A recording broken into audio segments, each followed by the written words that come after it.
പിന്നെ ഇന്ന് ഒരു പ്രധാനപ്പെട്ട ദിവസമാണ്, ഓർമ്മയുണ്ടോ? എന്നാ അവന്റെ പിറന്നാളാണ്. ആഹാ. ഓ. ചേച്ചി ഇത് അതിനാണോ വന്നത്? ആ. എനിക്ക് തോന്നുന്നു ലാലിന്റെ പിറന്നാളിന്റെ കാര്യം. ഇന്ന് ലാലിന്റെ പിറന്നാളാണ്. പിന്നെ ദൃശ്യം ദൃശ്യം 3യുടെ റിലീസാണ്. പക്ഷെ ആ പടത്തിനെ പറ്റി ഇപ്പോൾ ഓൾറെഡി ആ പടം 25 crores കവർ ചെയ്ത് കഴിഞ്ഞു. ഓഹോ. അത് 25 കോടി രൂപ കവർ ചെയ്ത് കഴിഞ്ഞു. എൻ്റെ ഒരു പ്രൊഡിക്ഷൻ ദാറ്റ്സ് ഓൾ ടൈം ഹിറ്റായിരിക്കും ആ പടം. പിന്നെ ആ പടം ഞാൻ കണ്ടിട്ടില്ല, ഞാൻ ഇന്ന് പോകുന്നുണ്ട്. അപ്പോൾ അത് ഹിറ്റാവെന്ന് പറയാൻ കാര്യം, അത് ഈ ദൃശ്യം 3-ക്കകത്ത് വെളിയിൽ വരുന്ന ഒരു വെച്ചുകൊണ്ട് ലാലിൻ്റെ ഏറ്റവും നല്ല അഭിനയവും ഈ പടത്തിലാണെന്നുള്ളതാണ് കേൾക്കുന്നത്.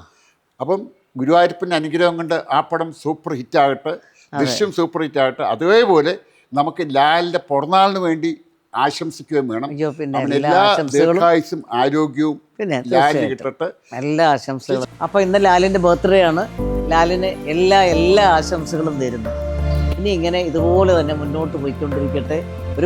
ഒരുപാട് സിനിമകൾ ഞങ്ങളെപ്പോലുള്ളവർക്ക് കാണാൻ, നല്ല ലാലിൻ്റെ ചിത്രങ്ങൾ കാണാൻ ഞങ്ങൾ ആഗ്രഹിക്കുന്നുണ്ട്.